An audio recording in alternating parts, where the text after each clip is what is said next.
7 mesos més d'obres del que estava previst. Amb aquesta realitat hauran de conviure els comerciants del mercat de la Boqueria i entorns. Tot i ser una notícia que no els ha agradat, ja que des de setembre de 2010 que conviuen amb les obres del nou pàrquing, confien a recuperar clients uns mesos abans. Nosaltres les informacions que tenim és que les plantes menys 2 i menys 3 sí que estaran inaugurades dintre del mes de setembre, que són les que realment ens interessen, ja que són els aparcaments dels clients, i el que s'endarrerirà més serà la menys 1, que és la de serveis del mercat.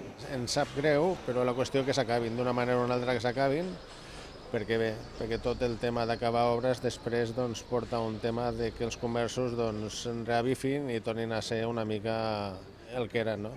El fet que la càrrega i descàrrega del mercat es continuïn fent a la superfície ha estat un revés per a alguns comerciants, especialment pels del carrer de Jerusalem. El hecho de que los clientes del mercado puedan aparcar ya va bien, es una mejora.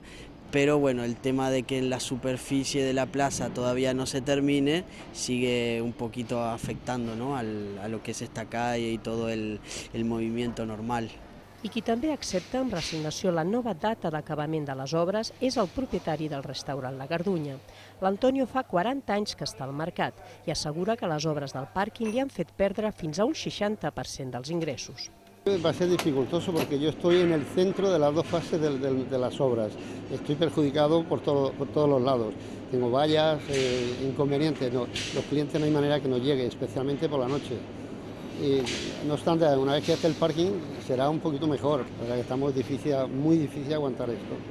Uns treballs arqueològics que s'han fet a la zona són la causa de l'endarreriment en les obres del pàrquing de la plaça de la Gardunya. Una vegada acabat, tindrà 440 places per a clients, 76 places de càrrega i descàrrega i 79 magatzems.